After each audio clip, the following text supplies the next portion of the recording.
dans le cadre de la lutte contre l'orpaillage clandestin, des agents de la gendarmerie nationale ont procédé à la destruction de 3 sites, dans le département de Mankono. Selon les informations livrées ce jeudi 28 juillet 2022 par la page officielle de la Gendarmerie nationale, la brigade de sécurité rurale 2 de la Gendarmerie nationale a mené le lundi 25 juillet 2022, une opération de déguerpissement de 3 sites d'orpaillage illégal, dans le département de Mankono. Destruction de 57 concasseurs et 175 abris de fortune. Cette opération s'est déroulée, de 5 h du matin à 15h30 MN, sur 3 sites illégaux, dont 2 sont situés dans la forêt classée du Haut-Bandama, ont été visités par les gendarmes. Il s'agit des localités de Mogobrekaa, Dokaa et Sedoukaa dans la sous-préfecture de Bouandougou, dans le département de Mankono. Au cours de leur passage, les hommes du général Alexandre Apalo Touré ont détruit 57 concasseurs et 175 abris de fortune. 3 motos et 2 tricycles ont aussi été incendiés, quand 4 motopompes ont été saisies.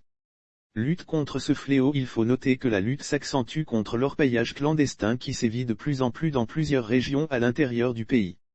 Selon le bilan du groupement spécial de lutte contre l'orpaillage illégal, GS-Loi, rendu public le vendredi 27 mai 2022, saisi de 145 millions de francs CFA, 630 personnes interpellées au cours de 8 mois.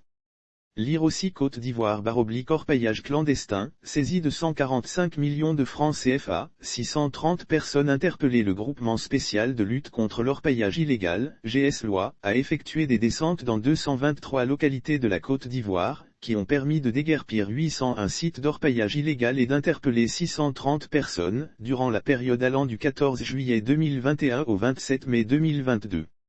En outre, plus de 48 000 abris de fortune ont été détruits, 479 broyeuses, 395 concasseurs, 320 motopompes, 116 dragues, 62 tricycles et 77 motos saisies, avait indiqué le commandant de l'unité de lutte contre l'orpaillage illégal, le lieutenant-colonel Guéimouo, lors d'une cérémonie de présentation du bilan des travaux.